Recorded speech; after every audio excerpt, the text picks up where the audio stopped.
Para el Centro de Estudios Bíblicos y Relaciones Judeocristianas es un gusto tenerlos a todos y a todas acá. Siempre dentro del marco de celebración del mes de la Biblia, nos complace mucho recibirlos.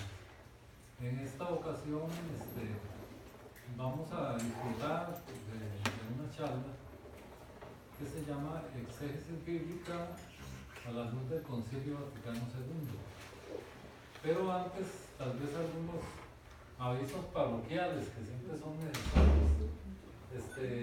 Lo primero es que vamos a desarrollar la charla y al final vamos a tener un refrigerio con café o agua dulce o lo que quieran.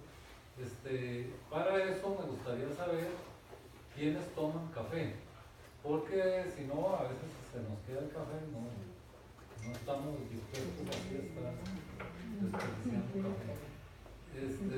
Levanten la mano los que quieren café. Serían 3 personas. No. Sí, ¿verdad? No hay problema. Más bien, si alguien al final quiere un cafecito, y nos avisan, lo preparamos. Y para el resto de agua dulcita o tecito. Exactamente.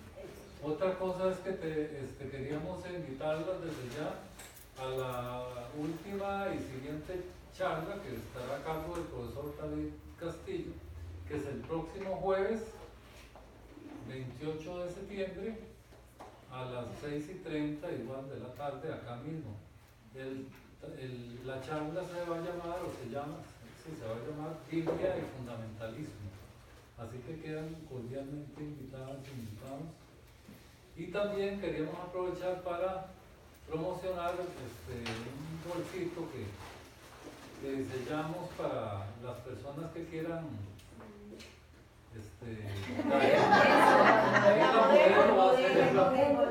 que quieran un bolsito para traer la Biblia, refrigerio. Hace unos años habíamos elaborado uno muy similar y lo mejoramos. Esa es una versión mejorada porque es más grande, mejor material, el diseño está muy bonito, así que ahí nos quedan todavía algunos y se está vendiendo a 5.000 colones. Por ser ustedes.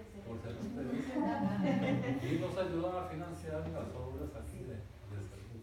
Lo mismo a la entrada hay una canastita por si alguien quiere colaborar con alguna pequeña ofrendita que siempre es muy bien recibida. Bueno, tenemos aquí el gusto de tener a nuestro invitado, muy conocido por la mayoría de ustedes, el profesor Hansel Zúñiga. Como ustedes saben, él es profesor de la Universidad Bíblica Latinoamericana y también el director de la Escuela de Estudios de Ciencias Bíblicas de la UBL. Él también nos colabora acá en los talleres y cursos durante el semestre, así que tenemos el gusto de tenerlo esta noche y sin más preámbulo lo recibimos con un fuerte aplauso.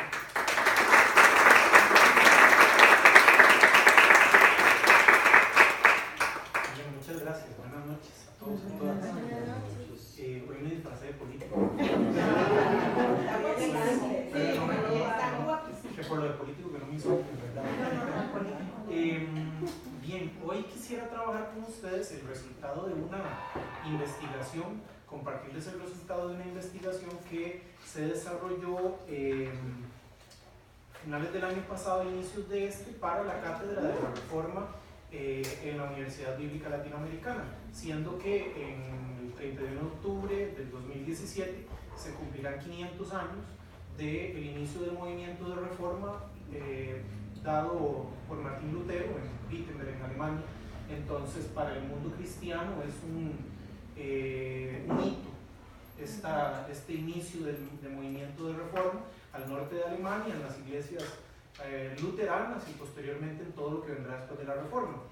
Sin embargo, para los que pertenecemos a la tradición del catolicismo, tenemos otros hitos y otros elementos de reforma que a veces son olvidados. Fíjense que hablar de reforma no es hablar de protestante. Hablar de reforma es hablar de renovación. Y por lo tanto han existido movimientos de renovación anteriores a la reforma protestante, la reforma con mayúscula, han habido otras reformas con minúscula. Y en el caso de lo que nos ocuparemos hoy, hablaremos de una reforma fundamental para la Iglesia Católica del siglo XX, que es el Concilio Vaticano II. Particularmente, el curso que hemos venido desarrollando este semestre, que he venido desarrollando con los y las estudiantes este semestre, tiene que ver muy generalmente con la historia del concilio. Hoy vamos a profundizar en la parte de cómo cambió la interpretación bíblica el Concilio Vaticano II.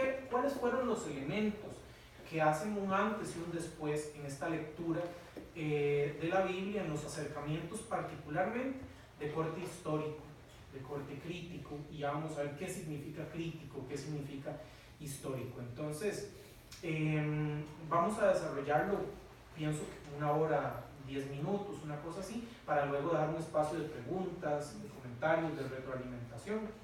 Y al ser la metodología de conferencia, voy a seguir un escrito, entonces por aquello no estoy en clase, ¿verdad? Entonces sí es un poquillo más formal en ese sentido de que voy a seguir la metodología de una conferencia. Además, así no me pierdo. Quisiera empezar y compartirles un texto de el teólogo alemán Karl Rahner, que después de la clausura del concilio dio un discurso donde fue invitado, y él hablaba de que el Concilio Vaticano II no acaba de concluir, sino que es un nuevo comienzo. Y decía Rahner: la Sagrada Escritura no se ha convertido ya en el libro de la vida, en el corazón del hombre y en el culto de la parroquia por el mero hecho de que en el concilio se entronizaron cada día los evangelios, y porque aparte de numerosas indicaciones de detalle, exista una constitución, la Dei Verbum, que ensalza la importancia de la escritura en la vida de la Iglesia. No solo por eso, decía él, hay otras cosas, hay otros elementos que están allí. El 25 de enero de 1959, habiendo finalizado la Semana por la Unidad de los Cristianos, una semana ecuménica, y con solo 3 meses de estar en su cargo, el Papa Juan XXIII anunció de forma inesperada su intención de convocar un nuevo concilio.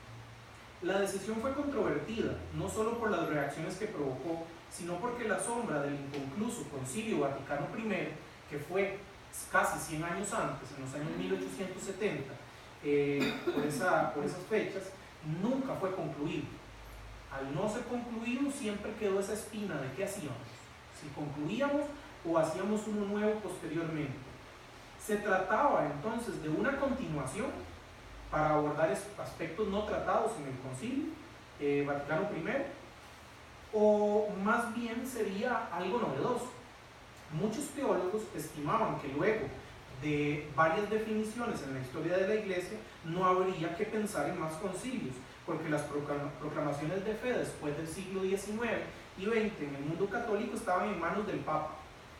A pesar de esto, durante los pontificados de Pío XI y Pío XII se acarició la idea de convocar un concilio, que era concebido como un concilio, como les decía, de clausura del Vaticano I.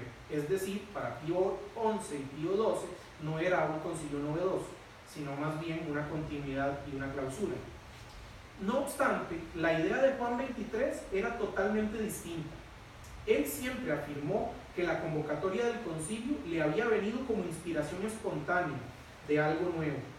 Dice el historiador del concilio John O'Malley que el Papa no mencionó para nada el Vaticano I, y ciertamente no pensó nunca que su concilio sería como una reanudación o continuación de aquella otra convocatoria anterior. Para todos quedó claro que su concilio tomaría una nueva senda al comunicar su nombre, Vaticano II, Vaticano II. El contexto eclesial católico de ese momento, del año 1959, debe comprenderse a la luz de los acontecimientos del siglo anterior, siglo XIX y finales del siglo XX. La modernidad, la concepción del mundo como mundo moderno, ofrecía el espíritu de libertad y de libertad de pensamiento y de expresión como valores fundamentales en la sociedad occidental. Ante esta situación de la ilustración, de la recepción de una nueva libertad de pensamiento, de acción y demás, hubo proclamaciones del mundo oficial católico romano que fueron más bien una oposición a esta conceptualización. El punto más alto y la evidencia más alta de una oposición a este concepto de modernidad se da en un documento proclamado en el año 1864, denominado el Syllabus, el silabario, Syllabus Errorum, el silabario de los errores, y posteriormente con la realización del ya mencionado Concilio Vaticano I, el primero. El Syllabus fue promulgado por el Papa Pío IX, y el Syllabus fue una negación frontal del movimiento liberal basado en la razón. En él se niega la libertad de conciencia, se impone la filosofía escolástica, se rechaza la separación de Iglesia y Estado, a la vez se condena la libertad de culto presentado en la Iglesia Católica Romana como sociedad, presentando a la Iglesia Católica Romana como una sociedad perfecta. El Concilio Vaticano I concentró todos estos movimientos, todas estas ideas, y proclamó solemnemente el primado del Papa, su condición de primero, y además su condición de infalible en temas de fe, de moral y de política eclesial. De este modo, los movimientos eclesiales que estaban tratando de dialogar con el mundo moderno, con la modernidad, se vieron totalmente confrontados y se vieron, por lo tanto, perseguidos en muchas circunstancias. Fueron perseguidos al igual como fue perseguido el reformador Martín Lutero, que en su tiempo enfrentó respuestas bastante soberbias también y bastante autoritarias. Las circunstancias históricas cambiaron, pero la actitud esta centralista que no permitía el diálogo, pues no cambió mucho. Es interesante que desde el siglo XIV, y esto lo vamos a ir viendo, si estamos hablando de los siglo XIX, siglo XX, ok, hablamos de que Lutero enfrentó situaciones así también de oposición y que todo al final decantó en una división que Lutero no pensó. Lutero pensaba una reforma ad intra y Lutero pensaba una transformación interna de la iglesia, pero no fue así como fue tomada y más bien tuvo problemas hasta de persecución de su propia vida, ¿verdad?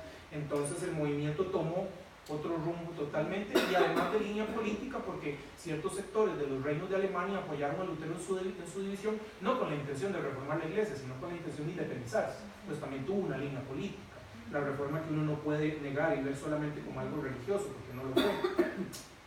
Vieron que desde antes de todo esto, ya desde el siglo XIV, años 1300, encontramos dentro de la institución romana propuestas para reformar la iglesia. Ya en un concilio del año 1311, que es el concilio de Vienne en Francia, un documento de un obispo participante en este concilio, Gulielmus Durandus, usa por primera vez una expresión que se convertirá en un eslogan del proyecto que Martín Lutero tomará después. Dice Gulielmus Durandus que la intención del concilio es corregir y reformar la iglesia de Dios, tanto en la cabeza como en los miembros. Las corrupciones, entonces, cierro ahí la cita, las corrupciones de la iglesia de su época deben ser abordadas como una reformatio tan in capite quam in membris, una reformación tanto en la cabeza como en los miembros, pero las voces no fueron escuchadas.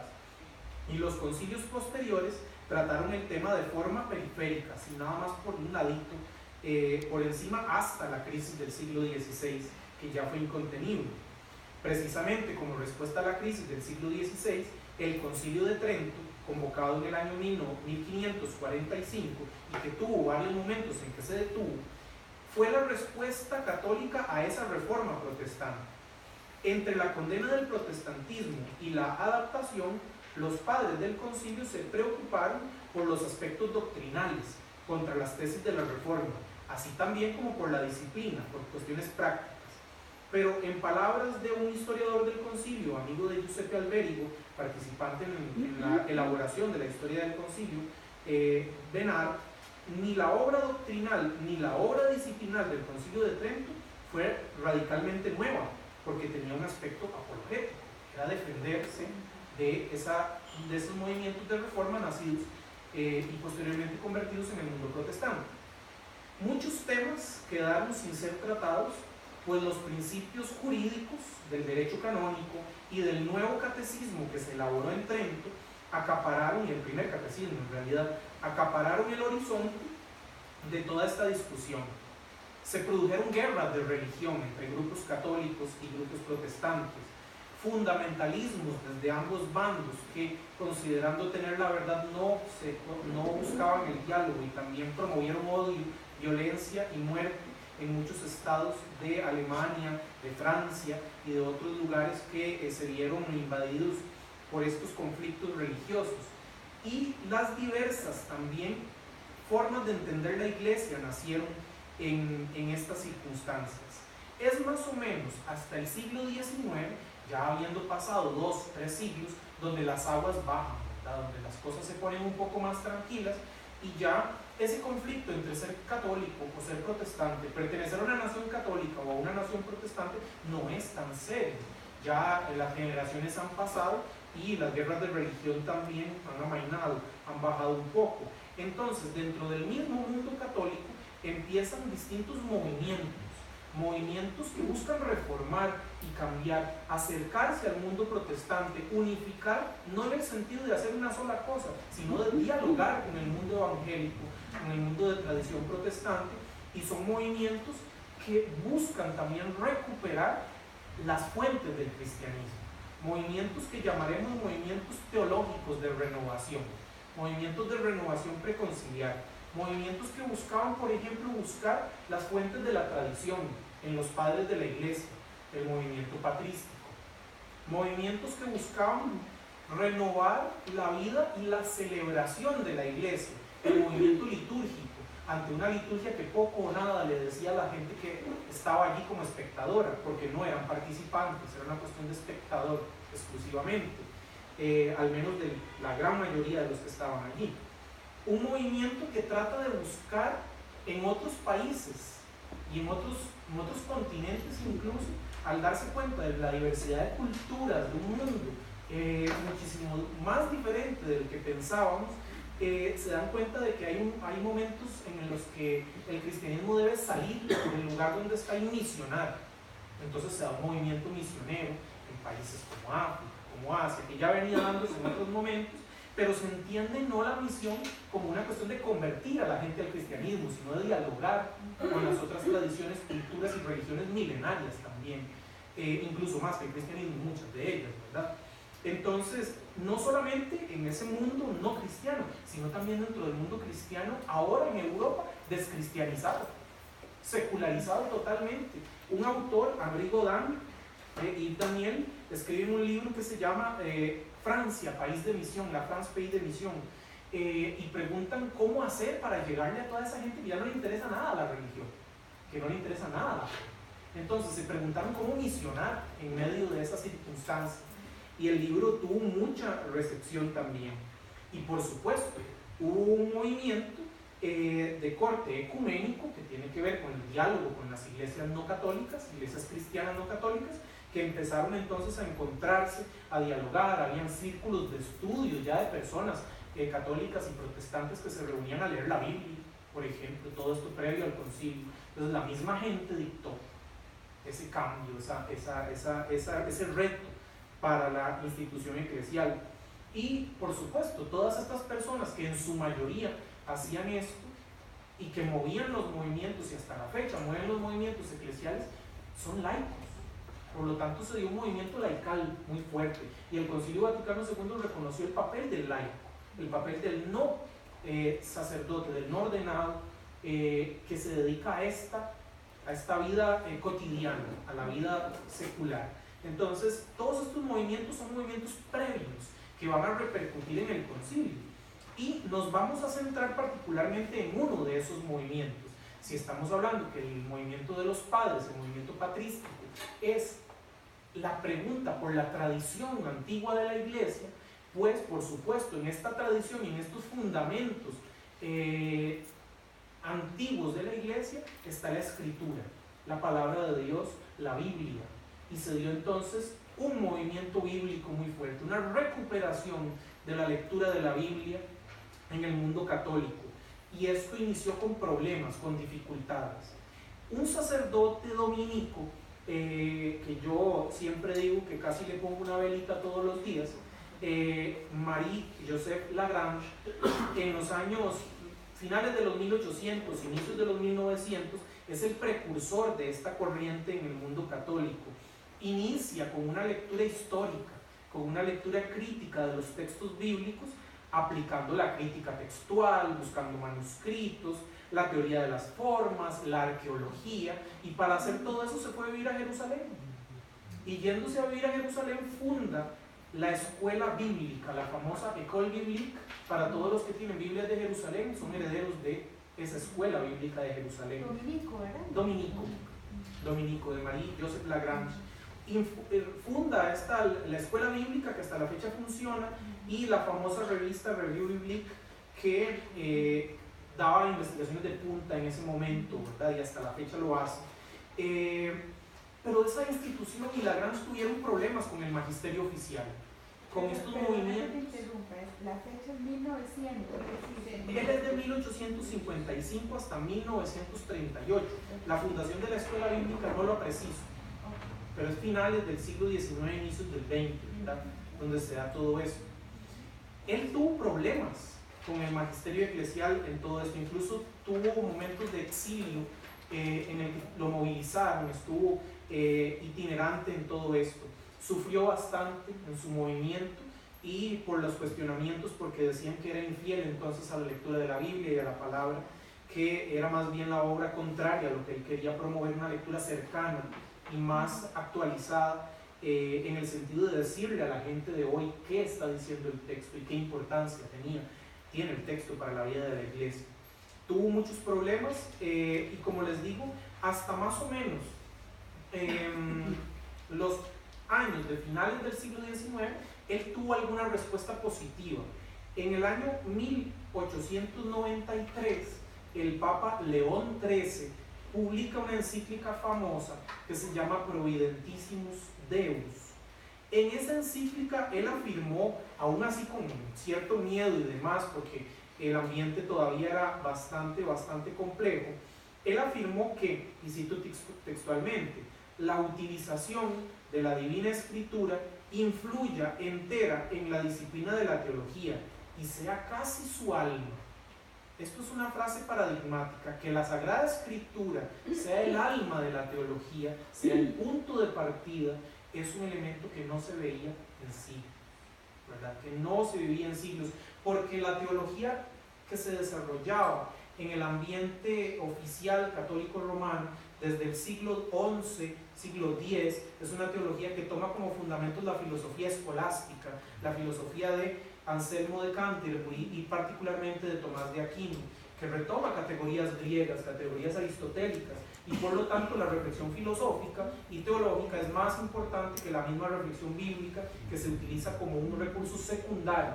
Es inverso a la forma de interpretar los textos, como lo hacían los padres de la iglesia anteriores a ese movimiento, que para los padres de la iglesia el punto de partida de hacer la teología es la reflexión de la palabra de Dios y de los libros de la Biblia.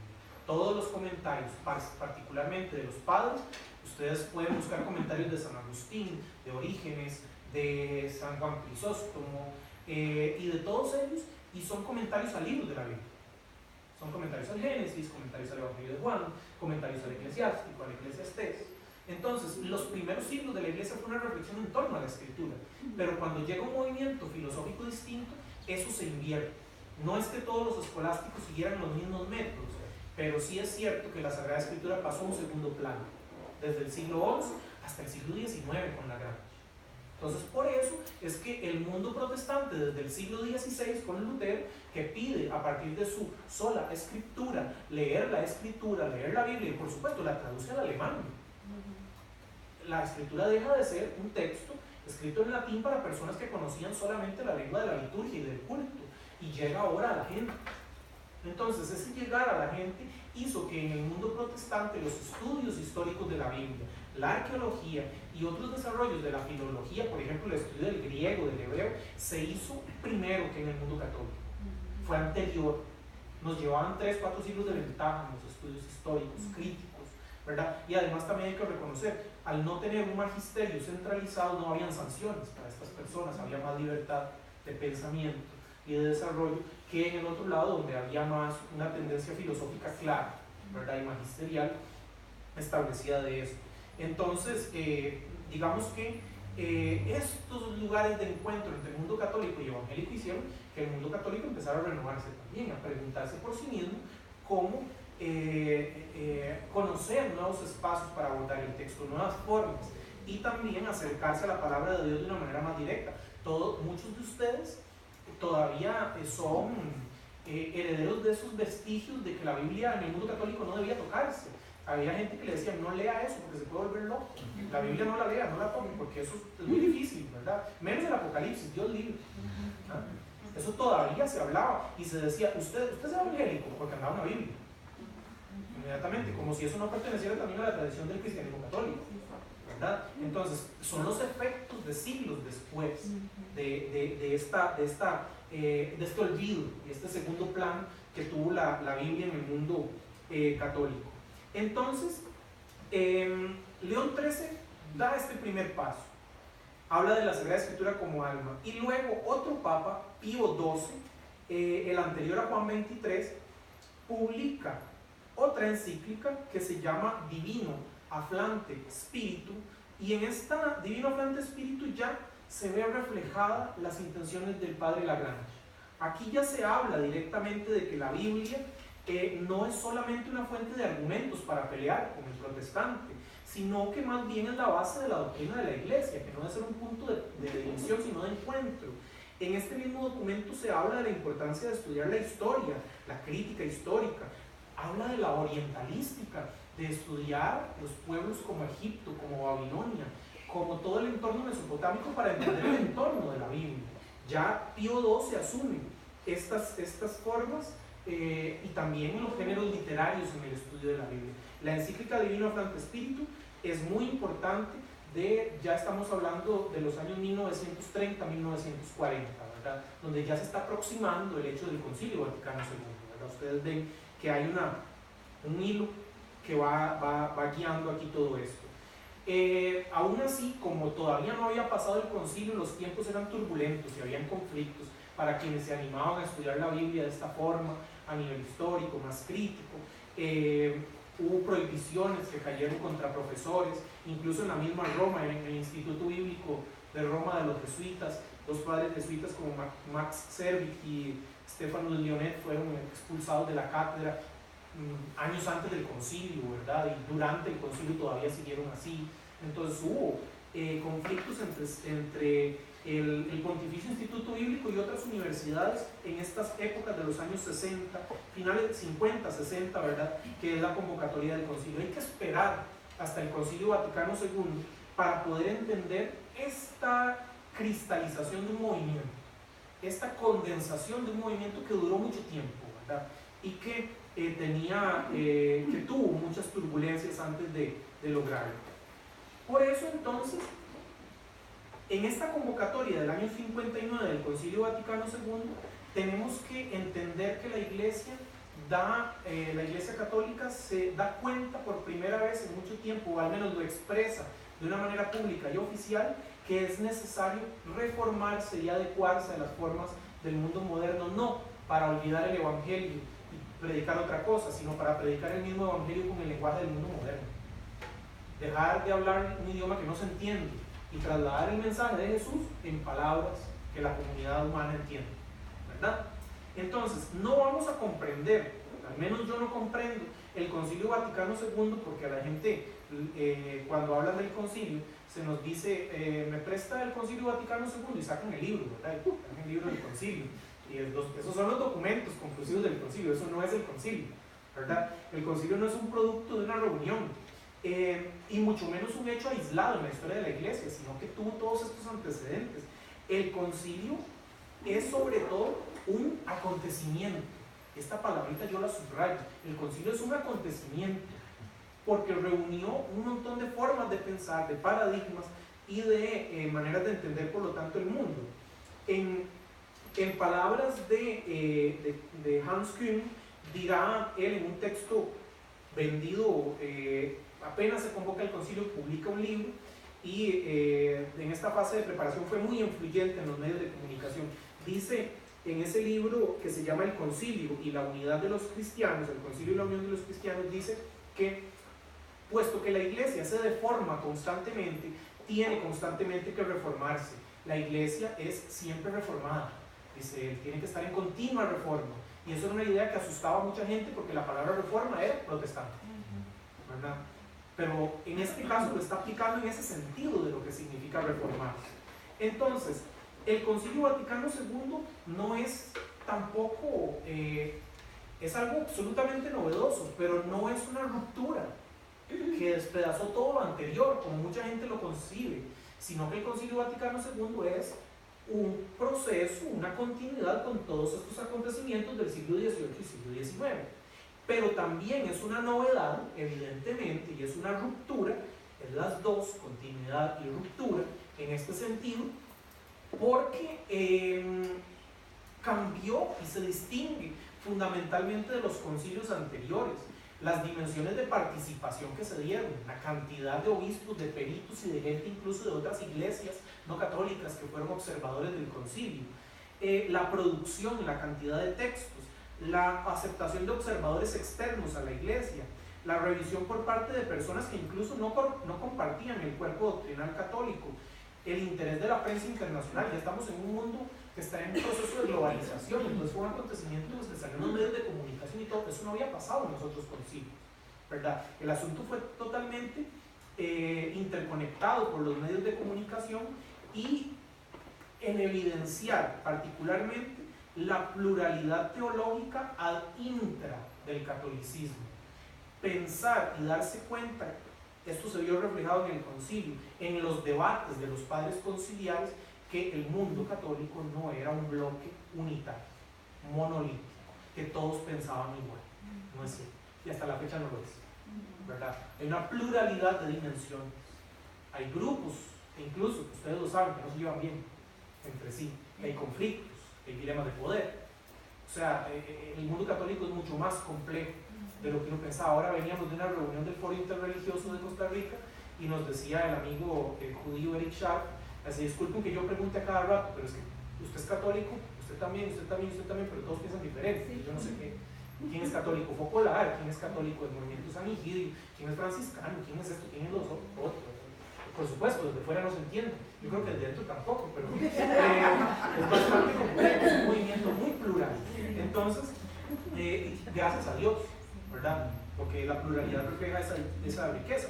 Pero luego lo veremos y lo mencionaremos ya con ideas más teológicas en alguna cuestión aquí. Todas estas cosas hacen que el concilio sea tanto continuidad como ruptura. El concilio es una reforma en la historia de la Iglesia Católica. Y esto lo digo con palabras del teólogo Joseph Ratzinger, del Papa Benedicto XVI, que en un momento antes de ser Papa vivió una confrontación con ciertos grupos por entender el concilio como una ruptura con grupos que eran de la, digámoslo así, lo voy a decir entre comillas, de la extrema derecha, de los sectores más conservadores, como fueron el movimiento de la Sociedad Sacerdotal San Pío X, de Monseñor Marcel Lefebvre, que terminó separándose de la Iglesia Católica porque Lefebvre consideró que el Concilio Vaticano II había sido una ruptura con todos los demás concilios porque fue infiel a la tradición de los concilios de Trento y todos los anteriores que se dieron. Para Lefebvre incluso, él decía en uno de sus textos que los que son infieles son los que aprobaron el concilio, ellos no, porque ellos siempre han sido fieles al Vaticano I y han sido fieles a la tradición del Concilio de Trento. Hasta la fecha siguen totalmente separados, ¿verdad? Como un grupo aparte. Ratzinger en su momento trató de conciliar, de hacer que ingresaran nuevamente, de que aceptaran el Concilio Vaticano II porque fue perito en el concilio. No lo logró, ¿verdad? Por supuesto, son movimientos muy recalcitrantes, muy extremos, entonces no lo logra. y ya siendo papa, da un discurso ante la curia romana y él dice, explica, pareciera, lo digo en palabras de Christophe Theobald, el profesor jesuita del Centro Sèvres de París, él dice, en Ratzinger hay un cambio, porque antes era tratar de buscar esa conciliación de que el concilio es una continuidad, ¿verdad? Y demás. No es que se cambia la idea de una ruptura, porque eso no va a suceder, pero cambia los términos y dice el concilio es una reforma. Utiliza la hermenéutica de la reforma. Y esto también es una novedad en la forma de interpretar el Concilio Vaticano II, que es una novedad muy importante, ¿verdad? Desde mi punto de vista, no entenderlo ni como continuidad ni como ruptura, sino como reforma, como lo fue. Como un cambio de estilo, dirán otros teólogos, como por ejemplo este mismo Christophe Theobald, o como un cambio de paradigma, como lo dirá Hans Küng. Eso es el concilio, ¿verdad? Y para que cambie un paradigma tiene que estar el paradigma anterior, no puede ser que lo desechamos y lo botamos, ¿no? Es necesario, van conectados uno tras otro, ¿verdad? Entonces, el concilio son ambas cosas, esta continuidad, esta ruptura que se da aquí. Juan 23 define el concilio como parte de ese nuevo estilo que hablan los teólogos, de los que interpretan el Concilio Vaticano II, teólogos hermenéuticos. Juan 23 define el concilio como un concilio pastoral, va a dar ese nombre, ese adjetivo, perdón, pastoral. Y eso no significa oposición a la doctrina, sino que más bien es un concilio pastoral porque busca traducir el Evangelio a las formas literarias del pensamiento moderno. En palabras textuales de Juan 23 dice él, en el discurso Gaudet Mater Ecclesiae del año 1962, de la inauguración del concilio, dice él, la tarea principal de este concilio no es, por tanto, la discusión de este o aquel tema de la doctrina fundamental de la Iglesia.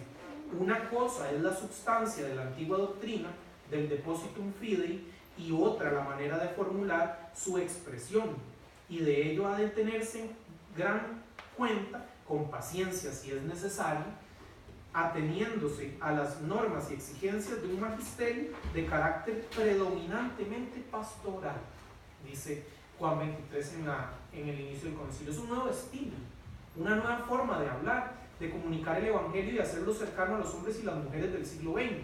Eso fue lo que buscó el concilio. Esta apertura marca una nueva manera de entender esa comunicación del Evangelio. Ya se dejó de escribir como lo escribía Trento, como lo escribía el Vaticano I, en formulaciones como cánones. Canon número 1, canon número 2, canon número 3. Si esto pasara de tal y tal forma, esto debe verse así, así, así. Y por lo tanto, si alguien no lo cumple, se da anatema, punto. ¿Verdad? Cánones cortos, como que si fueran textos legales, eran los documentos de los concilios anteriores. El del Concilio Vaticano II, dice uno de los peritos del concilio, el padre Yves Congar, dice que el Vaticano II empleó enseguida un lenguaje de amplia exposición y descripción, que no tiene más exactamente el estilo dogmático del Vaticano I, y sobre todo el Concilio de Trento, dice Congar, es más abundante, más pedagógico, porque le interesa enseñar. Le interesa enseñar. Ya todas esas formas, esas palabras, esos vocabularios de las sumas de teología, de los códigos legales, cambiaron.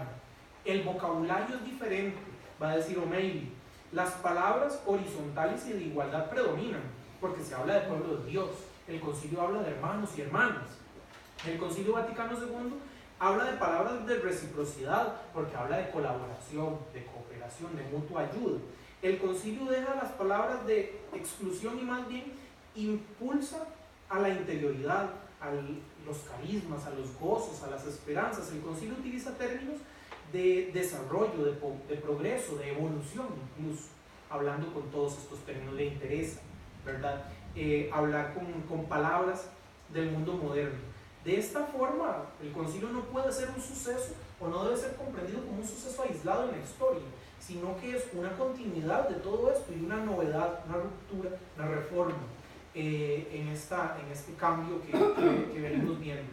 Fija su mirada en el pasado, ¿ok? Porque busca los orígenes del movimiento cristiano, busca las fuentes. Hay una palabrilla que se usaba por parte de los teólogos que llevaron esta idea de volver a las fuentes, de volver al evangelio, de volver a la palabra de Dios, a los padres de la iglesia, a los primeros teólogos.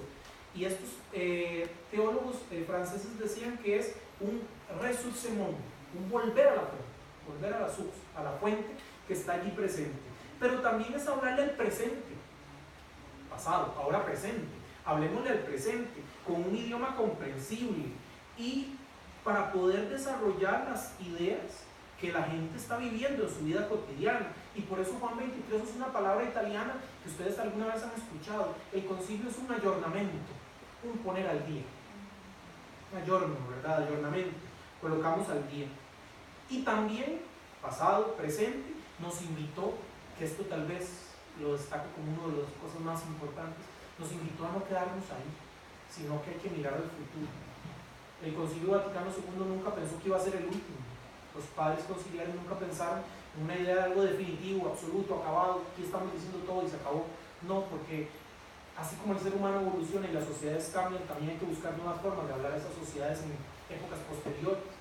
Y basados en al menos como una idea fuerza que se dio dentro de los peritos del concilio, particularmente en teólogos como Hans Kühn, como el mismo Joseph Ratzinger, como Yves Congar, habían leído un texto que había sido redactado en el mundo anglicano de una persona que después se convirtió al catolicismo, el cardenal John Henry Newman, pero que había sido prelado de la Iglesia de Inglaterra.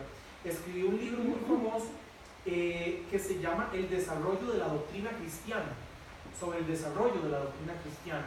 Por eso es que si estamos hablando de un ressucement, de un pasado, estamos hablando de un aggiornamento, de poner al hoy, de actualizar, estamos volviendo también a decir que el concilio nos invita a un desarrollo de la doctrina, un ir hacia adelante, en inglés un development, un desarrollo. Entonces esas tres palabras que marcan la manera de interpretar, los códigos de interpretación del concilio, podríamos, o al menos unos de ellos, podríamos encontrarlos aquí. Y es un acontecimiento entonces, sin duda, el concilio, y particularmente centrándonos en el tema bíblico, en el tema de la Biblia, en el tema de esa recepción de la Biblia en el mundo católico, nos ubicamos en ese primer movimiento de volver a la fuente, del resucimón, porque estamos hablando de volver a la escritura, de la invitación de volver a las fuentes que está allí presente.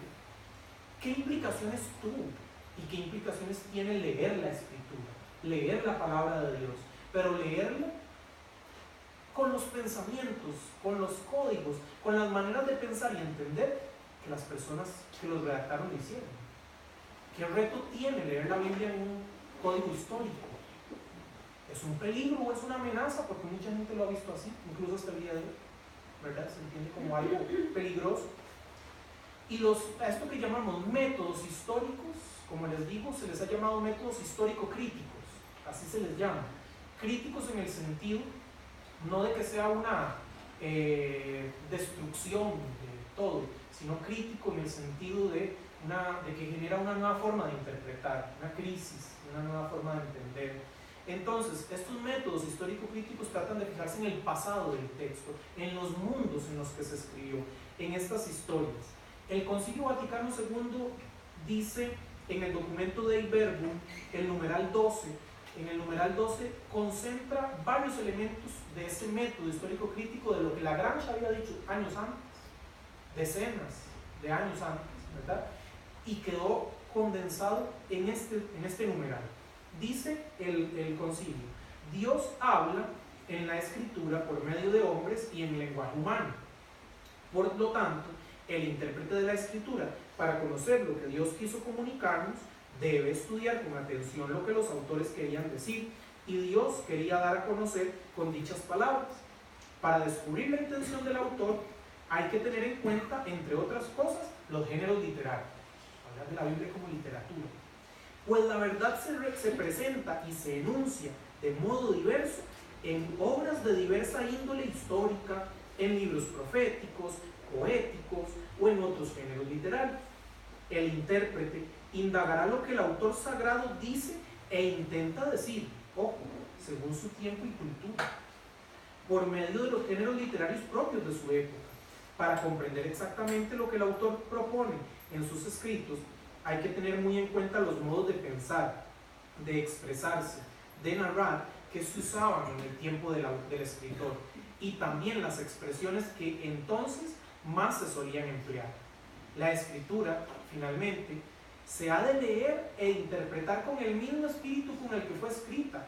Por tanto, para descubrir el verdadero sentido del texto sagrado, hay que tener muy en cuenta el contenido y la unidad de toda la escritura, la tradición viva de toda la iglesia, la analogía de la fe. ¿Ok? Nos menciona podríamos dividir de todo esto que nos dice dos grandes retos. Este numeral concentra 100 años de una trayectoria de interpretación bíblica, pero nos habla en dos grandes retos. Primero, que Dios habla en la escritura, pero lo habla en lenguaje humano. La Biblia es palabra de Dios en lenguaje humano, dice la Dei Verbum, o sea, en códigos culturales y en palabras, y en idiomas, y en ideas de aquella época. Entonces, ese es el primer punto, y nos va a hablar también de que la escritura debe interpretarse en el mismo espíritu con que fue escrita, porque nació y fue recibida en una comunidad de fe creyente.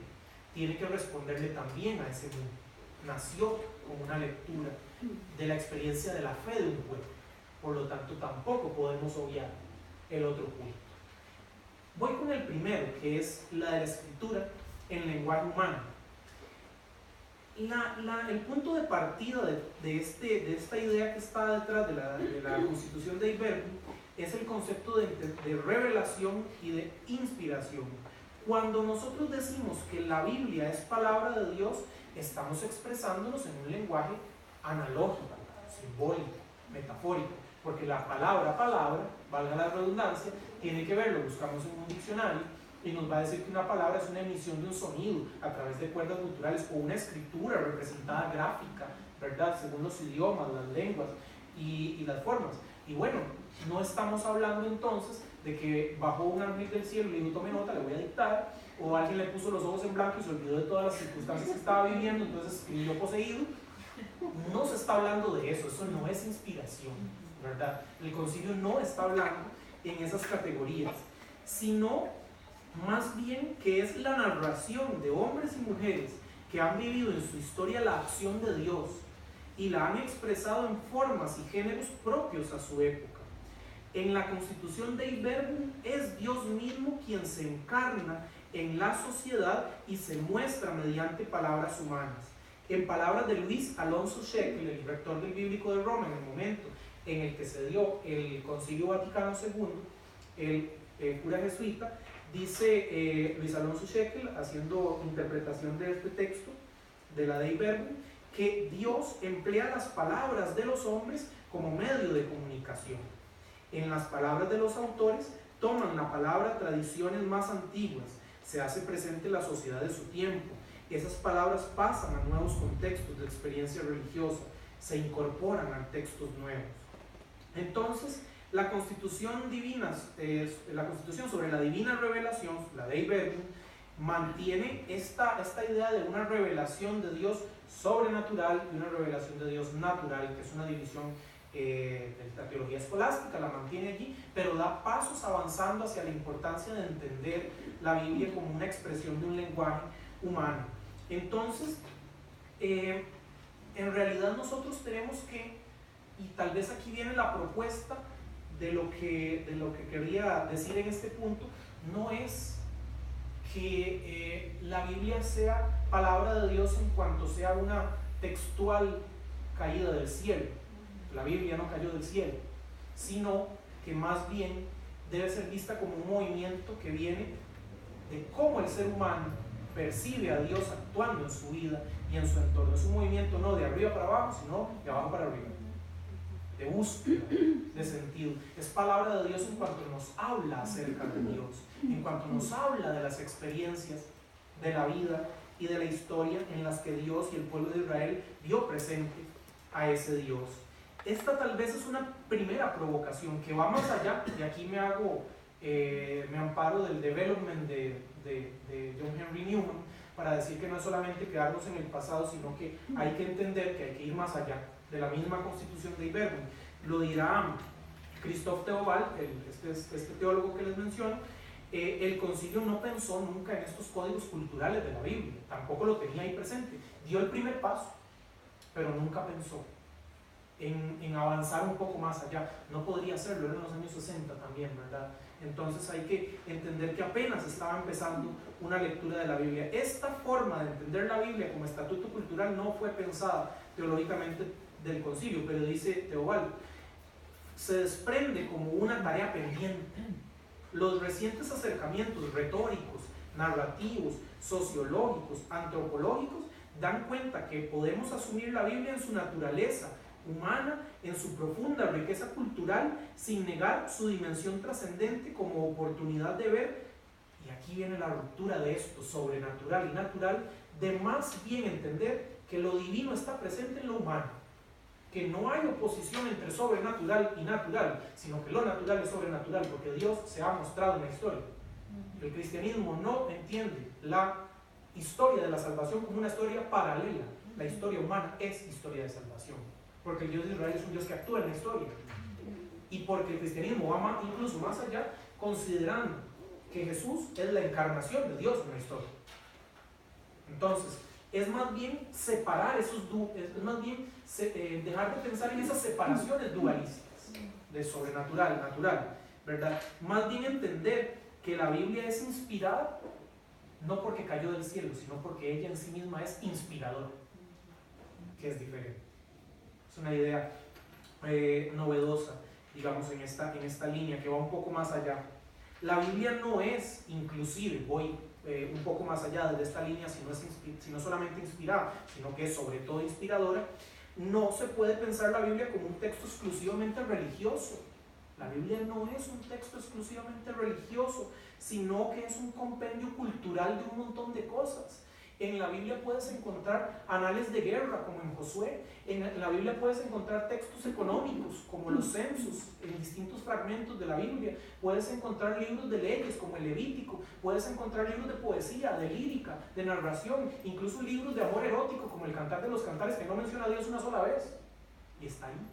Libros de filosofía, como el Eclesiastés, que es el primer texto que por primera vez en la historia del desarrollo de Israel habla del yo. Así, yo vi, yo observé y yo cuestioné, porque pues les pasa cuestionando todo. Si no, esto no es así, ¿verdad? Como me lo enseñaron.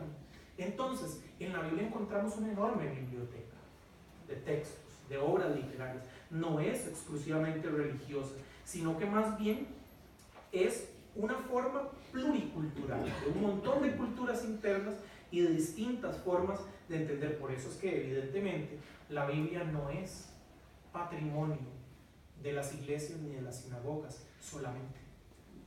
No es patrimonio de la iglesia cristiana, del mundo judío, no es patrimonio de los ambientes religiosos, es patrimonio de la humanidad. Es un producto cultural, ¿verdad? Cito un fragmento al profesor Carlos Gil Arbiol, un profesor de la Universidad de Deusto. Dice él, recalcando esto: no es más adecuado a la naturaleza de la Biblia invertir el discurso de la inspiración para insistir menos en las características y condiciones de su carácter inspirado y subrayar más su capacidad de inspirar, de suscitar toda suerte de señales que significan a Dios. Para ello no es necesario el presupuesto de la fe, sino el de la apertura a las señales del texto, a su reserva inagotable de signos de esperanza. Ok, aquí él incluso va más allá, porque dice que la Biblia le está hablando hasta a la persona que no cree en Dios. Porque no es necesario el presupuesto de la fe para hacer esto, dice Carlos Gil Arbiol, siendo creyente, ¿verdad? También. A ello contribuirá claramente una inequívoca renuncia eclesial al monopolio confesional de la Biblia, la aceptación de la validez de un discurso cultural y la asunción de los procesos lentos por los que las personas caminamos en la historia. Esto es una lectura laica de la Escritura, como él está proponiendo y como algunos nos sentimos identificados con esta lectura. No, alguien podría decir, incluso una persona no creyente, podría decir, bueno, ¿y a mí qué me va a decir Bueno, no es en el sentido de una cuestión de doctrina lo que va a decir, pero sí le va a decir en cultura. Usted no puede entender ninguna obra del Renacimiento artística, ninguna pintura del desarrollo de las artes del siglo XVI, XVII y XVIII. No podrá entender tampoco muchas partes de la literatura occidental, incluso de películas de Hollywood, del cine, del desarrollo de la cultura occidental, si no entendemos que la cultura judío-cristiana y sus textos sagrados son uno de esos pilares de interpretación. Lo digo incluso con palabras del mismo filósofo Karl Marx. Marx decía en un estudio sobre la religión que la religión es una clave interpretativa de las culturas de los pueblos. ¿Por qué? Porque muestra los sentimientos más profundos de las personas. Y usted puede entender cómo una persona va a actuar, cómo una persona se defiende, cómo una persona siente miedo, siente amor, cariño, odio, porque se cruzan características psicológicas y religiosas. Siendo Marx ateo, explica en estos textos, ¿verdad? En su manera de comprensión. Entonces, esta primera parte de la Biblia como un producto de la cultura, de la Biblia como palabra de Dios en lenguaje humano, es el primer punto que destaco del concilio, y además voy más allá del concilio, porque estas cosas no las dice el concilio, ¿verdad? Como lo hemos mencionado, sino que estamos yendo más allá. El segundo punto, y ya para ir cerrando, redondeando las ideas de lo que estábamos hablando, es leer la escritura, dice el concilio, con el mismo espíritu con que fue escrita. Buscar una nueva forma de hacer teología. Esto sí ya es creyente, para el creyente. ¿Cómo entender ese espíritu y esa palabra con las mismas sentimientos, intenciones con los que fue escrito? Cuando los padres conciliares pensaron en la analogía de la fe y en leer los textos en el mismo espíritu en que fueron escritos, tenían el principio de unidad de la escritura en mente, porque para el mundo cristiano no puede entenderse el Nuevo Testamento sin el Antiguo Testamento, porque el primer testamento es preparación profética del segundo, ¿verdad? En una lectura teológica esto es así. En palabras directas dice el concilio que el Antiguo encubre el Nuevo y el Nuevo descubre el Antiguo. Dice con aquella famosa frase de latent patent, es latente y es patente, dice el concilio con respecto a los testamentos. Una lectura creyente, por supuesto, como la que está haciendo aquí el concilio en este punto, es una lectura cristológica. Está proponiendo una lectura desde el hecho del Nuevo Testamento, que es Jesucristo, el centro del Nuevo Testamento. Cristo como culmen de un proceso que inició con la creación y que después da paso a una nueva fase de comprensión en el Espíritu. Esto es el punto claro que el concilio tiene allí presente, y en la integridad de las escrituras entendiendo a Dios como su autor principal y a los seres humanos como autor secundario. Esas son ideas que ya estaban previas al concilio y que están presentes en el texto también.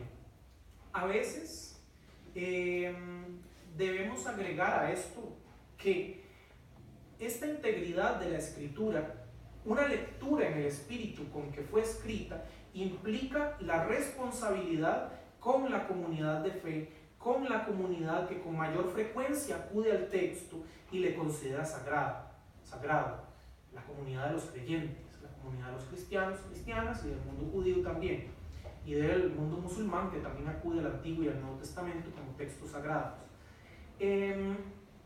Es verdad que los libros canónicos no nacieron exclusivamente en ambientes litúrgicos o religiosos, como venimos diciendo, pero también nacieron aquí, o sea, también nacieron en esos mundos. Entonces, allí fueron leídos y finalmente allí fueron canonizados. Allí fue donde se dijo que era palabra de Dios, no fue fuera de esos mundos, ¿verdad? Entonces, las iglesias de los primeros siglos oyeron esa voz de Dios en los cantos, en las epístolas, en los salmos y narraciones, las preservaron con respeto, con un fervor sagrado. Los padres conciliares tenían claridad sobre las consecuencias de lo que la escritura significaba para la vida de la iglesia y cómo mediante la lectura litúrgica de la Biblia se llega a crear, alimentar y vivificar lo que denominaron el pueblo de Dios en la Constitución Lumen Gentium. No se puede olvidar tampoco entonces esta dimensión teológica de la escritura, esta dimensión canónica de la escritura, y ha sido una de las críticas que se le ha hecho al mundo de la exégesis histórica, ¿verdad? Que se dejó de lado la parte del sentido de fe de los textos. O sea, se convirtió en mera arqueología, nada más, y se olvidó de la otra parte. Esas han sido parte de las críticas que se han dado hacia uno o hacia otro lado. Tenemos que buscar entonces una manera de integrar ambas cosas, ambas perspectivas. Debemos reconocer que en muchas ocasiones también este recorrido de invitarnos a ver la historia y luego a ver la fe es recorrido a veces de manera inversa. ¿Cómo? De manera inversa. Vieran que hay estudios bíblicos, ustedes los han visto en sus iglesias, en sus comunidades, donde no existe un trabajo de esta primera parte de lectura histórica, de ver qué estaba pasando en el mundo del texto, qué se estaba haciendo, sino que en realidad, en lugar de hacer una lectura primero histórica y después, ya sabiendo qué nos dice el texto, qué situaciones del mundo estaban viviendo, para aplicarlos a nuestras comunidades hoy y hacer esa labor de actualización, primero se hace esa labor de actualización, esa labor teológica previa, y no se fija en lo que el texto está diciendo. Es decir, en vez de hacer exégesis, que en griego ex es desde, se hace eisegesis, que eisegesis es más bien decirlo lo mío hacia el texto. No es extraer, sino que yo más bien estoy metiendo lo que yo pienso en el texto, y el texto no lo dice, ¿verdad? Esto se da mucho en los ambientes de lectura de la Biblia litúrgica, en muchas ocasiones, donde no se hace un verdadero estudio, o al menos un trabajo previo de la persona encargada de la comunidad por hacerlo. O sea, yo no estoy diciendo aquí que el sacerdote y que el pastor sea biblista o sea teólogo, pero recibe la formación para hacer un estudio sencillo y para saber qué está diciendo ese texto y poder trasladarlo a su comunidad. Tienen que hacer esa labor. No es la gente, que también está invitada a hacerlo, ¿verdad? Desde el concilio está invitada a hacerlo, pero la labor y la responsabilidad principal está en el líder de la comunidad, que tiene esa enorme responsabilidad de trasladar la palabra de Dios, de comunicarla de una forma más novedosa. Está en los teólogos la labor de hacer esto, no solo en pastores, en sacerdotes, sino también en la labor teológica. Una labor comprometida, sea confesional o no, incluso aquí meto la confesionalidad y la exégesis no confesional, el que hace el primer trabajo y no dice honestamente que no se interesa en el segundo, tiene una fase previa, sin un horizonte ya determinado a priori. No es porque se cree esto que tenemos que ir a buscar esto en el texto. No, vamos a ver qué dice el texto, para ver qué podemos extraer de allí. El único horizonte debe ser el de la apertura y la honestidad. No es mediante una falsa piedad por resguardar verdades petrificadas que logramos serle fieles a dichos textos. El reto está en, y aquí cito a otro autor, en leer los textos sin prejuicios y respetar los datos, es decir, no ocultarlos, retorcerlos o ignorarlos, como se hace a veces en ciertas teologías y frecuentemente también en otros mundos, como el mundo protestante y en el mundo católico también, en beneficio del sistema dogmático. No se trata de eso. Solo reconociendo las múltiples facetas del texto de la Biblia podemos retomar el diálogo que se ha convertido en una batalla entre biblistas, exégetas y teólogos. Aquellos que se dedican exclusivamente a veces a la parte histórica y aquellos que obvian esa parte histórica y se dedican de una vez a la labor de hermenéutica y de interpretación teológica de la fe. La exégesis debe hacerse como una traducción cultural. Ese trabajo del exégeta, del biblista, es una traducción cultural y una ventana que nos hace asomarnos para analizar los fragmentos del texto y su historia. Y la teología, el segundo momento, ese segundo momento de interpretación de lo que los datos nos han arrojado, de lo que la fe presente en esos datos nos ha arrojado, es un momento de actualización. Esto nos dice el texto. Ahora bien, ¿qué nos dice el texto hoy? Esa labor teológica en un segundo momento.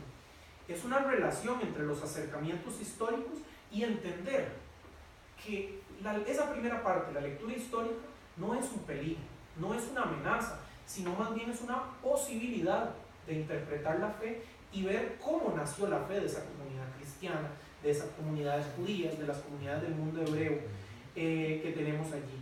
No es un miedo, sino más bien una oportunidad. No es un peligro, sino más bien una oportunidad para ir más allá de la letra y buscar el mensaje que está tras la letra, ¿verdad? Que es el trabajo que hacemos. Ya voy concluyendo para poder dar el espacio a diálogo, a la conversación. El Concilio Vaticano II representó para la Iglesia Católica la recepción del viejo adagio que había sido radicalizado por la Reforma. La Iglesia siempre reformada, Ecclesia semper reformanda. Finalmente, y luego de siglos de lucha y de negación con respecto al mundo secular, la institución eclesial comprendió la importancia de la adaptación. Curiosamente, ese espíritu fue movido desde las bases de movimientos de renovación, entre los cuales la lectura de la Biblia en círculos ecuménicos significó uno de los detonantes para pensar teológicamente el papel de los laicos, la unidad de los cristianos, la celebración litúrgica, entre otras cosas. Tanto la liturgia como la Biblia, ambas mesas comunes, mesas donde nos alimentamos, fueron determinantes para recordar la importancia de reformar la Iglesia. La lectura de la Biblia, como memoria cultural y como fuente para reconstruir los orígenes plurales del movimiento de Jesús, replantea siempre el lugar de las iglesias hoy. Siempre preguntarnos cómo inició todo, cómo fue el movimiento de Jesús, cómo fue su predicación, hace preguntarnos qué tanto nos parecemos nosotros hoy a ese movimiento. Por lo tanto, nos mueve el piso. Es muy importante esta primera parte. Mirar atrás hace someter a la crítica el hoy y por lo tanto replantear el mañana. He aquí la oportunidad para la renovación, que es a la vez el peligro para muchas estructuras eclesiales que no quieren cambiar, que son apologéticas, que no se mueven. Por ello hemos asumido la lectura histórico-crítica, los acercamientos histórico-críticos de la Biblia como una posibilidad de reforma, de seguir reformándonos, de seguir cambiando, una oportunidad para replantear el papel de las instituciones religiosas en el mundo moderno, una apertura para asumir el verdadero reto del resurcemón, del volver a las fuentes. Tanto exégetas como teólogos están implicados en este papel, ambos desde su orientación científica específica, de búsqueda y de interpretación. En palabras de Karl Rahner, a algunos biblistas se les olvida que la exégesis es una ciencia de fe y no solo filología o ciencia de la religión. Así como al teólogo, dice Karl Rahner, se le debe subrayar que muchas veces, le dice a los teólogos, entiendes de exégesis menos de lo que sería deseable. Para los dos les llueve, ¿verdad? En algún sentido. Se trata de una autoimplicación de transparencia y valentía, retos y rupturas que son implicadas para ambos. Unos, los biblistas, no deben verse coaccionados por los dogmas establecidos. Otros, los teólogos, no deben verse obligados a cimentar lo que no tiene asidero en la historia. Unos, los exégetas, deben saber que sus descubrimientos van más allá de lo arqueológico e implican una reconstrucción hacia lo existencial en la vida de las personas. Otros, los teólogos, deben saber que ese existencial es el fondo del mensaje comunicado, es el fragmento de la cultura contenida y no las formas doctrinales como el ropaje lo han impuesto los años, desde la Edad Media, desde las distintas circunstancias culturales de la modernidad y demás. Es una oportunidad, una provocación y también una irreverencia, particularmente en el mundo católico, pensar más allá del establishment, pero es lo que hicieron los grandes reformadores del siglo XVI y también muchos teólogos del preconcilio. Así, voy con dos metáforas: profeta y reformador son dos figuras que cuestionan esas canonizaciones de los sistemas.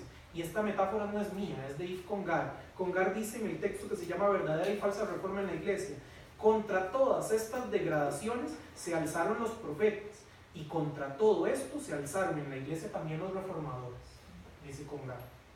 Hablamos de encarnar un papel profético para responder a la cultura de las sociedades del hoy. Sociedades cada vez menos institucionales, que no les interesa tanto las estructuras.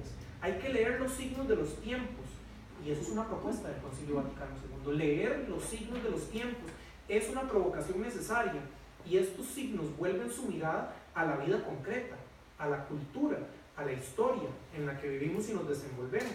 La Biblia es testigo de esa cultura, de una época. Y es un replanteamiento e interpretación de la vida de muchos grupos hoy.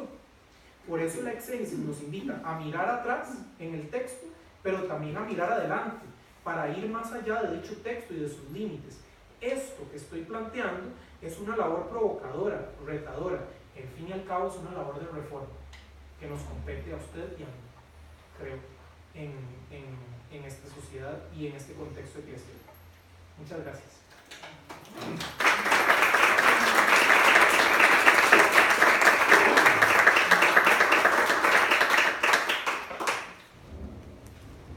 No sé si Hernán dirige preguntas, comentarios o insultos. No sé si alguien tiene alguna consulta.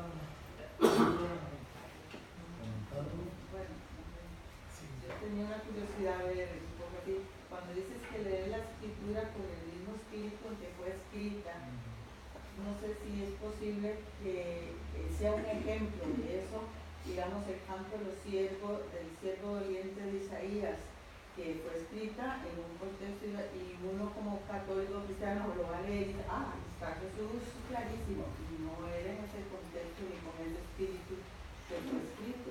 Después uno puede hacer esa relectura posterior, pero en el momento sí eso sería un ejemplo de ir a leer la escritura con el espíritu que fue escrita. Bueno, esa idea de que está en el numeral 12 de la Dei Verbum se refiere más a lo que el texto dice de la analogía de la fe, es decir, entender que para el cristiano el Antiguo Testamento es una preparación para el Nuevo Testamento. En ese sentido, se está entendiendo que muchos de los datos del Antiguo Testamento tienen conexión con el Nuevo, desde una lectura creyente, ¿verdad? Aquí hay que hacer la salvedad, desde una lectura histórica, ese texto se refiere más a las situaciones del exilio y del pueblo que estaba sufriendo en el exilio, que los cristianos del siglo I interpretaron como una forma de sufrimiento que Jesús también pasó en esas circunstancias. Entonces aplicaron un estilo de mesianismo del siervo sufriente, ¿verdad? Pero lo que hicieron los cristianos fue una actualización de ese texto, dándole un nuevo sentido.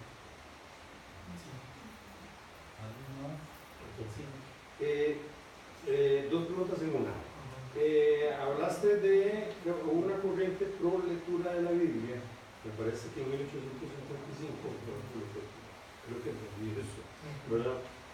La pregunta es, o sea, eso es un estudio de interpretación de la Biblia. ¿Qué pasaba antes de eso? O sea, no se hacía, cada uno hacía lo que quería.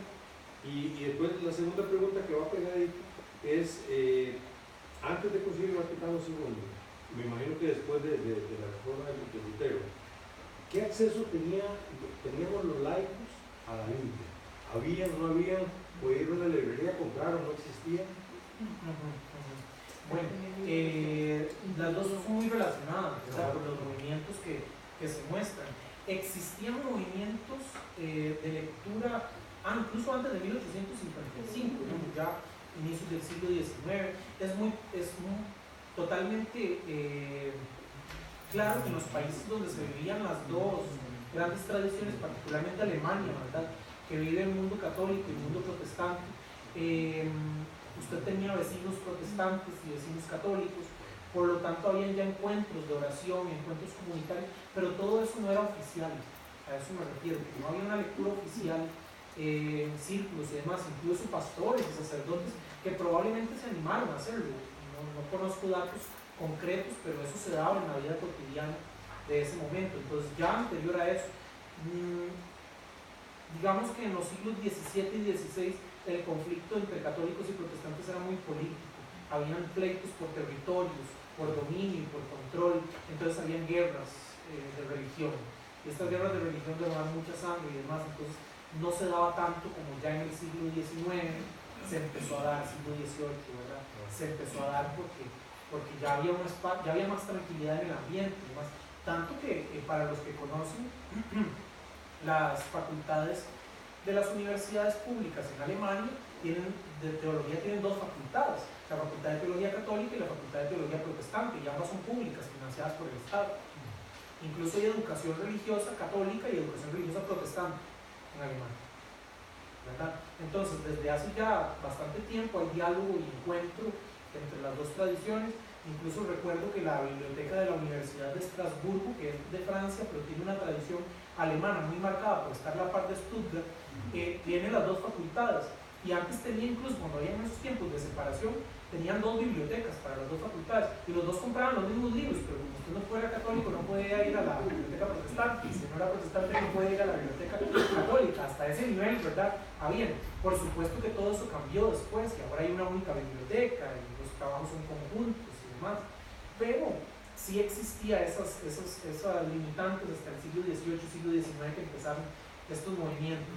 Y adquirir textos, bueno, primero que las primeras ediciones impresas de la Biblia en alemán, ¿verdad? Sí eran ediciones más divulgativas de la Biblia de Lutero, de la traducción y demás, pero en el mundo católico, como el Trento, aunque ya tenía la idea de hablar en lenguas vernáculas, en lenguas que no fueran en latín, no lo hicieron como una forma de buscar unidad. Es decir, si estás en una celebración y en esa celebración se habla un idioma que no es el latín, esos no son católicos, porque la lengua es la católica, la lengua de la iglesia es el latín, ¿verdad? La lengua es el latín, la que identifica.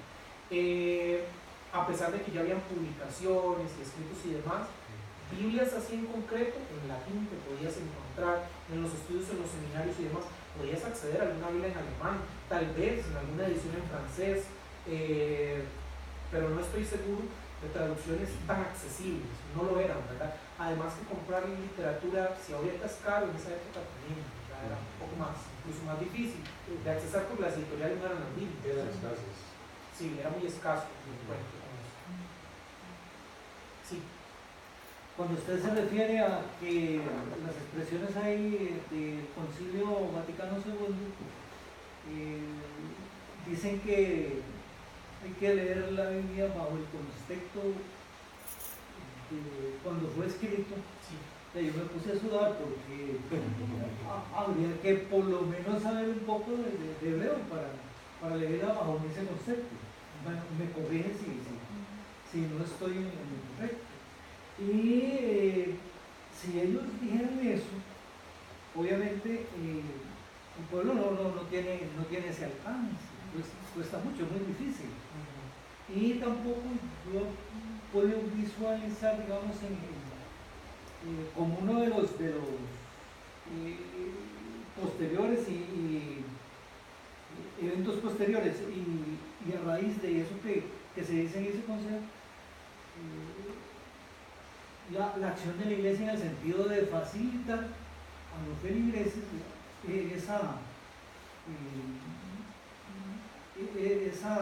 esa forma de cómo alcanzar eso, es decir, para yo poder interpretar la Biblia bajo el contexto que hace cualquier cantidad de años, ¿verdad? Es difícil, uno tiene que tener una preparación ya bastante académica para llegar a hacer eso. Entonces de ahí digo yo, bueno, por lo menos soltaron algo en el sentido de que ya la misa la dejaron de cantar en latín. Yo no entendía nada y en adelante, más o menos como en 1960, que yo me acuerdo, ya se comenzó a la misa en español, al menos aquí en aquí en Costa Rica y en el continente. Y además también el sacerdote se volteó a decir, no va a la misa de espalda. Eso probablemente venga de ese aspecto, pero ¿cómo hacemos nosotros para poder interpretar la Biblia bajo el espíritu con que fue escrito? Si no nos dan las herramientas, ¿verdad? A no ser que uno vaya a buscarlas. Bueno, esa es una pregunta que todos nos hacemos, que yo también me hago, porque es una invitación que hace el Concilio Vaticano II, una invitación muy retadora, ¿verdad? Y muy compleja. No solo los idiomas es uno de los elementos, pero no es el único. Cuando habla de eso es entender un poco, con el simple hecho de saber que el texto fue escrito en otro mundo, en otras circunstancias, con otras motivaciones, con otros idiomas, ya eso te da un marco para decir, esto no lo puedo pasar así, acá textualmente. Como por poner una primera circunstancia y un primer momento. Pero es labor, y esto es una labor que se desprende del concilio para las conferencias episcopales y para cada región, es labor fomentar y promover los círculos de estudio bíblico, formar personas para que éstas luego se conviertan en agentes multiplicadores de esta lectura de la palabra, de esta lectura que tenga en cuenta los elementos históricos, porque como lo decía al comienzo, no es que el sacerdote, no es que el pastor y no es que el laico se convierta en un exégeta, en un especialista de la Biblia que se dedique años a estudiar esas cosas. Eso no es real, ¿no? Eso no es viable, ¿verdad? Nadie puede vivir de eso, ¿verdad? Es una cuestión muy compleja en las circunstancias económicas y políticas y demás. Esa no es la idea. La idea es que la mediación pedagógica, si hablo en términos educativos, esa mediación pastoral que se haga, la persona que está a cargo de la comunidad tenga estos criterios en mente para decirle a la gente, bueno, yo voy a preparar mi homilía, voy a preparar mi predicación de este fin de semana, y yo me voy a sentar a leer este texto. Yo sé que en esta época estaba pasando tal y tal cosa, y voy y reviso lo que me enseñaron en el seminario, en los estudios de teología, reviso, me fijo, leo otros comentarios y demás. Ok, este texto va por aquí, quiere decir esto y demás. Yo no le voy a explicar a la gente que esto está en el papiro odómero, en el papiro esto, eso no importa, eso no tiene importancia, eso déjenlo para especialistas, ¿verdad? A mí me interesa decir que este texto, en esa circunstancia, está hablando a una comunidad que estaba viviendo tal cosa y que a nosotros nos puede explicar o nos puede alimentar, porque nosotros vivimos circunstancias a veces parecidas a lo que se está viviendo, o hay lugares donde se están viviendo circunstancias parecidas. Si la Biblia es un libro producto de la cultura humana en general, las inquietudes acerca del dolor, del sufrimiento, de la muerte, acerca de la alegría, de la felicidad también, de los gozos, de las esperanzas, son cosas que siempre están presentes en la vida humana, en las culturas de ellos y en las culturas nuestras, solamente que se entienden de formas distintas. ¿Cómo podría uno colocar un ejemplo? Es decir, las mismas parábolas de Jesús nacen de la vida cotidiana. Bueno, podemos actualizar esas parábolas hacia la vida cotidiana. Esa es la labor de la hermenéutica, y esa es la labor de quien dirige una comunidad, y en el caso de los laicos que se forman, también de aprender eso, y aprender ese sentido que quería el texto comunicar.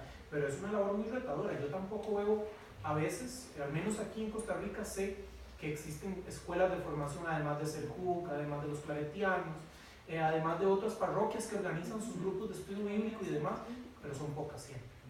Siempre son pocas, es una cuestión faltante. Joana levantó la mano. Que tal vez un poquito como de forma práctica, las Biblias ahora traen una introducción antes de cada capítulo, una introducción antes del Pentateuco, digamos, una introducción antes del Primer Testamento y el Segundo Testamento, y a veces nos brincamos esas hojas. Y yo creo que es muy importante tal vez leerlas y leer las explicaciones de abajo y las citas que están a los laditos de referencia cruzada. Y me parece que tal vez tener unas 2 o 3 Biblias diferentes que den explicaciones distintas le ayuda a uno un poquito desde la soledad, ¿verdad? Desde la carencia de la formación, valga la redundancia, formal, a ir empíricamente como encontrando un poquito el camino. Sí, e incluso, por ejemplo, ahora que mencionabas eso, la importancia de las ediciones nuevas de la Biblia, que existen ediciones pastorales, ediciones latinoamericanas, ediciones adaptadas para la lectura popular, por ejemplo, que están hechas por personas que han hecho todo ese trabajo previo, pero que al final te dan los puntos de guía de algunas de las cosas y demás, que algunos podrían decir, algunos son discutibles, otros no, ok, pero por lo menos te dan una traducción mayor, no una traducción solo del idioma, una traducción en forma de pensar, ¿verdad? Porque cuando la iglesia la iglesia católica romana en su liturgia dejó de hablar latín, no era solamente traducir del latín y hablar en español todo lo que se decía en latín, es traducir realmente lo que eso significa al lenguaje y al pensamiento de las personas de este momento, ¿verdad? De ese mundo. Y eso es un reto todavía más grande. Por eso es que incluso la paloma me está, la misma liturgia que sufrió todas estas transformaciones, que fueron los elementos más visibles del cambio del concilio, no consiste solamente en volvernos al frente, en dejar de hablar en latín. La traducción tiene que ser más profunda, tiene que ser más pastoral, más cercana, acerca de la vida de las comunidades y demás. Es un reto mayor, ¿verdad? Más complicado. Para continuar con lo mismo, también para el estudio de la Biblia, también es muy recomendable, o pegando lo que están comentando en la preparación y tal, hacerlo en grupo. O sea, un grupito de personas, nos sentamos, la leemos, como decía la compañera, 2 o 3 Biblias, qué dice la suya, qué dice la mía, no entendí, busquemos otra, ¿verdad? Pero es muy recomendable hacerlo en grupo, cuando se pueda. A veces que ni modo, habrá que hacerlo solo, pero sí es una recomendación que ese book y las hermanas de Sion siempre nos dan. Háganlo en grupo. ¿Alguien más? Yo quiero aprovechar para hacer una pequeña pregunta. Vos decías que de alguna manera será un movimiento previo antes del concilio, con la reforma, la traducción que hacen ustedes. Dentro del mundo hispanohablante, ¿se puede decir que parte de ese movimiento se inicia con la traducción de la Biblia del Oso, la traducción de Reina, Cazador de Reina? Hay todo un movimiento. Me gustaría saber un poquito de ese mundo hispanohablante. Sí, la traducción Reina Valera es siglo XVII, si yo mal no recuerdo, no estoy seguro. Es bien antigua, ¿verdad? Siglo XVII por allí, es bien antigua. Y sí, digamos, ahí hay un inicio de intento de actualización, ¿verdad? Sin duda. El problema es que en el mundo hispano e hispanohablante en general, el mundo latinoamericano, a nosotros nos llega la cultura europea, la cultura española de finales del siglo XV, siglo XVI. Llega por lo tanto una iglesia medieval, una concepción monárquica. Por lo tanto, la reforma protestante aquí no se vio hasta tiempo después. Se vio con las migraciones en los Estados Unidos de la iglesia evangelista, de la iglesia anglicana, y después con los misioneros que enviaron a América Latina, muchos también con finalidades políticas, ¿verdad? De todo tipo, otros con una intención realmente de evangelización y demás, pero hubo de todo. El mundo latinoamericano recibió en su proceso de conquista y colonia, recibió una iglesia española que pensaba en función de la corona y en función de la extensión de dominio de tierra. Por lo tanto, eso no fue un interés ni siquiera cercano, ¿verdad? Tanto decir que la Inquisición española también fundó sus centros de acción aquí para controlar los elementos doctrinales y así controlar la cuestión política, ¿verdad? Como una de los aparatos de control, porque hubo otros, no solamente fue eso. Y hay que distinguir que no es lo mismo la Inquisición romana que la Inquisición española. Una es institución del Vaticano y la otra es institución de la corona española. La que llegó aquí es la corona española, ¿verdad? La que hizo esa distinción. A pesar, igual, los dos quemaban gente, ¿verdad? No estamos haciendo una gran diferencia, pero la intención de la corona española tenía una función más de extensión y de dominio, ¿verdad? Que el otro de controlar la ortodoxia o cosas como eso. Es un fenómeno más complejo, yo sé, seré un poco simplista, pero es más complicado que esto. No sé si alguien más quiera participar con un comentario o duda. Bueno, si no damos terminada la actividad de hoy. Sí. Y tenemos aquí Pues un detallito de parte de Serfur para agradecerte el tiempo, el conocimiento que compartes con nosotros siempre y pues obviamente la preparación que eso tiene, ¿verdad? Como parte de...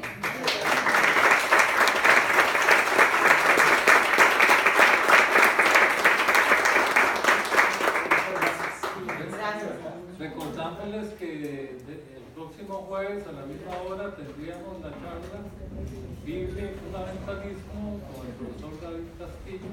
Quedan cordialmente invitados y ahora les invitamos a un refrigerio. Muchas gracias. Muchas gracias.